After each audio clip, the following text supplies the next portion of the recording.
Sir, এই যে আমাদের বরগুনাতে যে ভুক্তভোগী পরিবার যে ওনার স্বামী হত্যাকাণ্ডের শিকার হয়েছেন এবং ওনার মেয়ের ঘটনাটা স্যার আপনি ইতিমধ্যে শুনেছেন আর কি। তো উনি এখানে আছেন এবং স্থানীয় জনসাধারণ ওনারা আছেন। তো উনি একটু আপনাকে সালাম দিতে চাচ্ছেন স্যার। হ্যালো হ্যালো হ্যালো বোন, আপনি কি রানী দাস বলছেন? হ্যাঁ বোন, আমি তারিক বলছিলাম আমি লন্ডন থেকে। আপনার ঘটনাটা তো সারা দেশের মানুষ দেখেছে এবং কম বেশি সকল মানুষ জানে।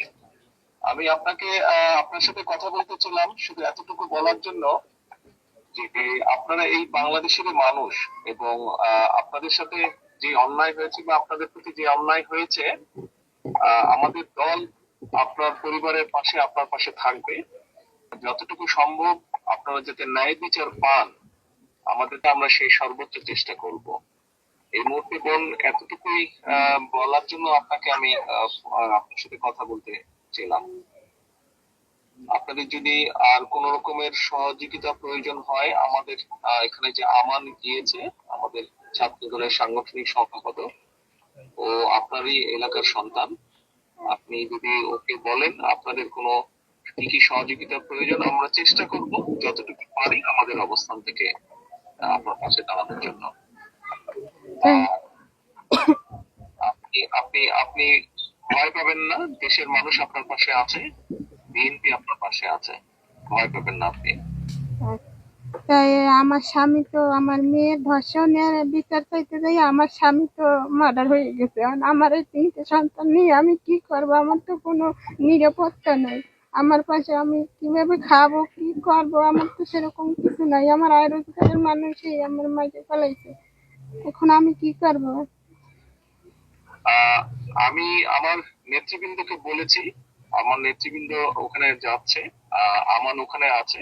আমরা আরো আমাদের দলের সিনিয়র নেতা, মানে আরো বড় নেতাদেরকে আমরা বলেছি আপনার সাথে যাবে, কথা বলবে এবং আপনার কি কি সহযোগিতা প্রয়োজন আমাদেরকে বলবেন।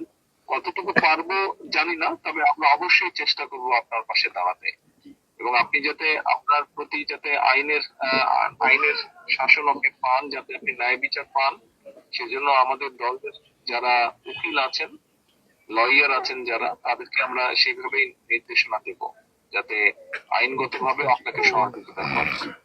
আমার স্বামী মারা গেছে আজকে 6 দিন হয়ে গেল, কিন্তু এখন পর্যন্ত পুলিশ কোনো আসামি ধরতে পারলো না। পুলিশ এখন কি করে, তদন্ত করে না কি, আমি তো সেটা জানি না। আমি তো আমার স্বামীর সঠিক বিচার আমি চাই।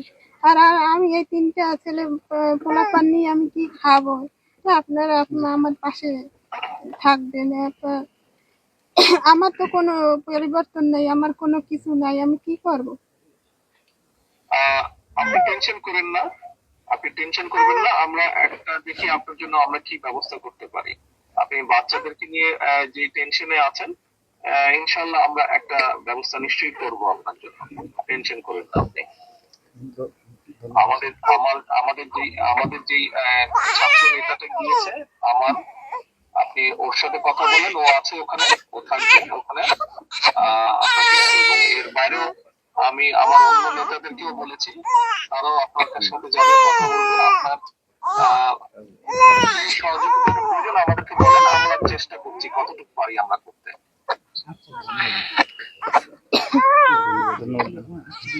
স্যার, উনি আমরা এখানে আছি স্যার। আর জি স্যার, জি আপনাকে সবাই ধন্যবাদ জানিয়েছেন। ধন্যবাদ মানব। আসামিদের ব্যাপারে যারা কেসের ব্যাপারে আমি আমাদের কেন্দ্রীয় আইনজীবী ফোরামকে আমি নির্দেশনা দিচ্ছি, তারা ওখানে ব্যবস্থা নেবে। হ্যাঁ, ওনাকে বলো টেনশন না করতে, এই ব্যাপারে টেনশন না করতে। আর উনি যে ওনার বাচ্চাদের কথা বলেছে কিভাবে চলবে, তুমি ওনার সাথে কথা বললো। আমি মনীষাকে এবং আমাদের ওখানে বরিশালে ওনাকেও বলেছি গিয়ে দেখা করতে।